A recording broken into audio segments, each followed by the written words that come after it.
First, let's be clear about what we're talking about. When people say gay voice, they're usually referring to a specific speech pattern that includes things like extended vowel sounds yas, instead of yes precise consonant pronunciation rising intonation at the end of sentences. Making statements sound like questions a generally more melodic, varied pitch range. Certain vocabulary choices and expressions now. Here's where it gets interesting. Not all gay men have this voice. Not even close. And some straight men have it. Some bi men have it.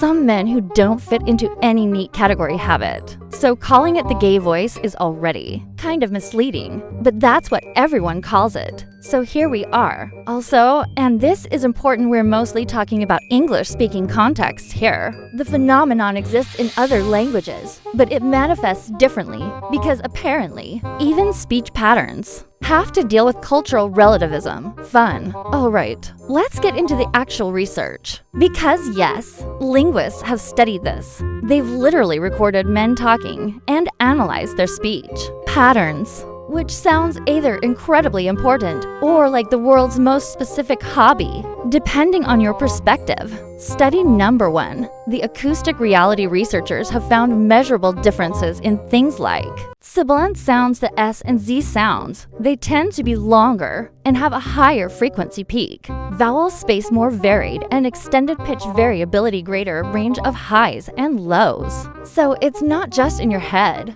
There are actual, measurable acoustic differences. Science has confirmed what your ears already knew. Study number 2. The perception game here as the wild part. People can identify someone as gay from voice alone with accuracy rates higher than chance. Not perfect, but better than guessing. One study had listeners correctly identify gay speakers about 60 to 75% of the time from just a few seconds of audio.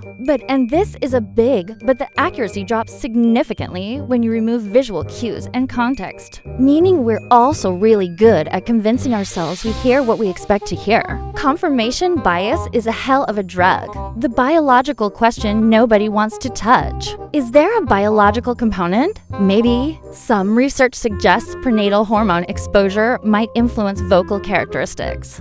And I cannot stress this enough, that doesn't mean there is a gay gene that makes you sound fabulous. It's way more complicated than that. The truth is, we don't have a definitive answer, which means we get to do everyone's favorite thing, speculate wildly while pretending to be informed. Here's where it gets really interesting, because even if there are biological factors, a huge part of this is learned behavior, social performance, identity signaling, the gaydar theory. Think about it. If you were a gay man trying to find other gay men in a world where, let us be real, most people are straight, you need some way to identify each other. Before dating apps, before pride flags, before any of that, you needed subtle signals. Speech patterns became one of those signals, a way to say, hey, I'm part of this community without actually saying it. It's like a secret handshake, except it's your entire way of talking. The performance aspect, some men adopt or emphasize these speech patterns consciously. Some do it unconsciously. Some do it more in certain contexts around other queer people and less in others at a job,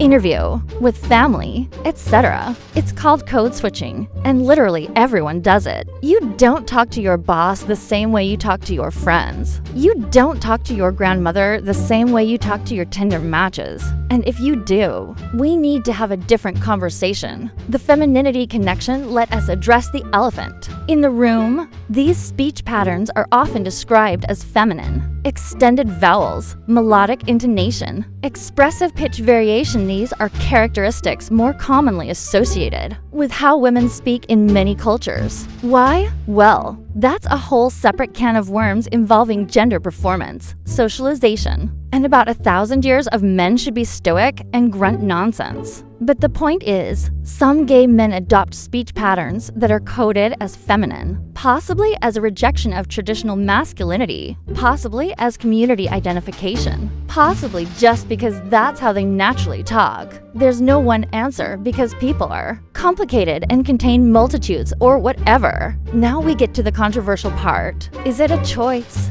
Short answer, kind of, but also not really. But also sometimes yes. But also it's complicated. Helpful, I know. The development timeline many gay men report that their voice just is what it is. They've talked this way since childhood. Others say they consciously or unconsciously adopted it after coming out. Some say it shifts depending on context, mood, and who they're around. The reality is that speech patterns are both innate and learned. Your baseline voice is biological, but how you use it is shaped by culture, community, identity, and conscious choice. Just like literally every other aspect of human behavior, the pushback within the community here as something that doesn't get talked about enough. Not everyone in the LGBTQ+ community loves the gay voice. Some men work actively to minimize or eliminate it, either because of internalized homophobia, professional concerns, or just personal preference.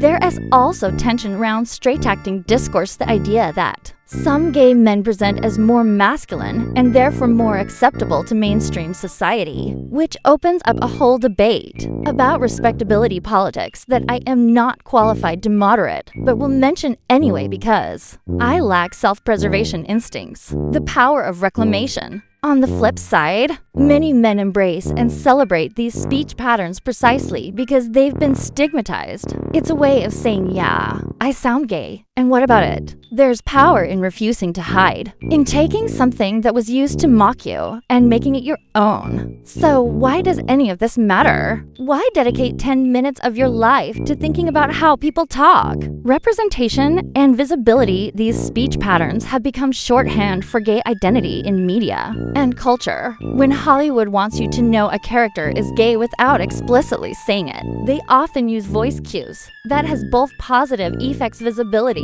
and negative effects, stereotyping, discrimination, and safety in many parts of the world. Sounding gay can be dangerous. Men are harassed, assaulted, and discriminated against based on their voice. That's not theoretical, it's documented reality, even in progressive places. Men with gender non-conforming speech patterns face subtle discrimination in hiring, housing, and social situations. So yeah, it matters. Understanding identity performance. Studying gay voice helps us understand how identity works more broadly. How do we signal who we are? How do we find our people? How do we navigate different social contexts? These questions apply to everyone, not just gay men. We're all performing identity all the time. Gay voice is just one particularly obvious example. So why do gay people sound like that? The answer is biology, society, choice, community, performance, identity, rebellion, and about 17 other factors that all interact in ways we don't fully understand.